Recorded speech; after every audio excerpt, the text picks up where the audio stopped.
بسم اللہ الرحمن الرحیم۔ السلام علیکم ورحمۃ وبرکاتہ۔ آپ دیکھ رہے ہیں اسکوپ ٹرینڈز ہورائزن، وہ فکری و روحانی دنیا جہاں ہم ان شخصیات کے باطن میں جھانکتے ہیں جنہوں نے صدیوں کی فکری دھند کو روشنی میں بدل دیا۔ آج ہم ایک ایسی روحانی و فکری داستان سننے جا رہے ہیں جو صرف ایک انسان کی نہیں بلکہ پوری امت کی اندرونی بیداری کی علامت ہے۔ یہ کہانی ہے امام ابو حامد الغزالی کی، ایک ایسے ذہن کی جو علم کے افق پر چمکتا تھا مگر دل کے اندر ایک گہرا اندھیرا لیے پھرتا تھا۔ ایک ایسے شخص کی جو دنیا کے سامنے عالم تھا مگر اپنے دل کے اندر سوالات کا قیدی۔ یہ سفر ہے علم سے ایمان تک، عقل سے عشق تک اور شک سے یقین تک۔ یہ بغداد کا وہ زمانہ تھا جب علم و فلسفہ کی دنیا اپنے عروج پر تھی۔ مدرسہ نظامیہ، جہاں کے ستونوں سے علم کی خوشبو اٹھتی تھی، جہاں کے در و دیوار علم و عقل کے جلال سے روشن تھے، اور انہی دیواروں کے درمیان بیٹھا تھا ایک شخص، امام ابو حامد الغزالی۔ ان کی زبان سے نکلا ہوا ہر جملہ دلیل کی مانند ہوتا۔ ان کا درس منطق و استدلال کا شاہکار۔ بادشاہ، وزراء، علماء سب ان کی علمی شان سے متاثر تھے۔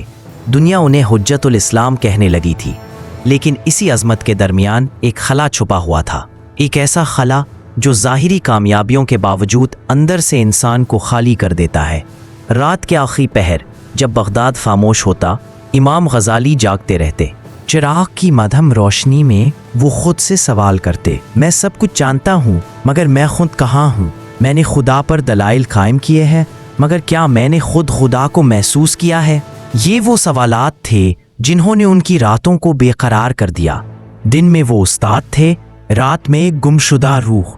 دن میں مناظرے جیتتے، رات میں خود سے ہار جاتے۔ یہ وہ لمحہ تھا جب علم کی چمک مدھم ہونے لگی اور روح کی پیاس بڑھنے لگی۔ امام غزالی نے فلسفہ پڑھا، منطق پڑھی، علم الکلام میں مہارت حاصل کی۔ وہ ہر سوال کا منطقی جواب دے سکتے تھے مگر ان کے اپنے دل کے سوال کا کوئی جواب نہ تھا۔ میں خدا کو جانتا ہوں مگر کیا میں خدا سے ملا ہوں؟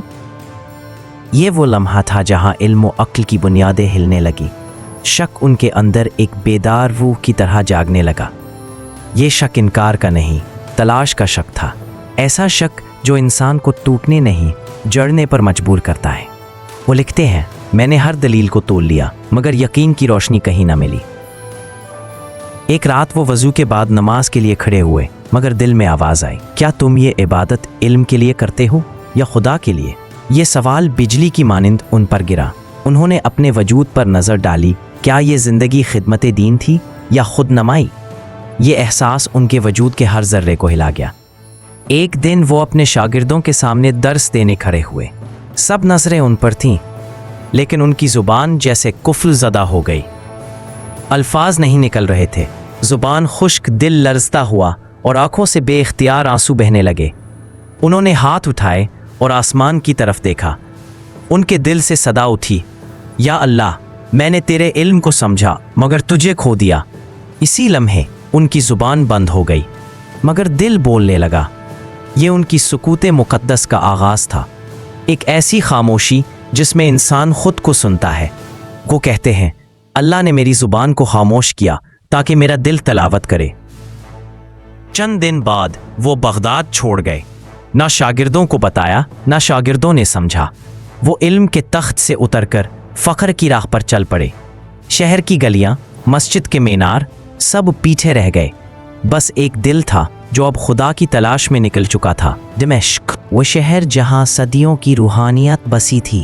وہ جامع اموی کے گوشے میں جا بیٹھے، دن رات ذکر، مراقبہ، گریہ۔ وہ اپنے اندر کے شور کو خاموش کر رہے تھے تاکہ باطن کی زبان کھل سکے۔ کئی مہینے گزر گئے، وہ روز خود کو ٹٹولتے، کبھی سوال کرتے، کبھی توبہ کرتے، کبھی گریہ میں ڈوب جاتے۔ پھر ایک رات جب دمشق کی فضاؤں میں بارش کی مہک تھی، انہوں نے دعا کی، اے رب، میں نے عقل کے ہر دروازے پر دستک دی، اب تیری محبت کا دروازہ کھول دے۔ اس رات انہوں نے پہلی بار یقین کو محسوس کیا، نہ دلیل کی صورت میں بلکہ نور کی مانند جو سینے سے پھوٹتا ہے اور روح کو سکون دے جاتا ہے۔ اس کے بعد وہ حجاز گئے۔ مکہ میں طواف کے دوران ان کی آنکھوں سے آنسو بہہ رہے تھے۔ انہوں نے دیکھا کہ دل کا یقین الفاظ سے ماورا ہے۔ مدینہ میں بیٹھ کر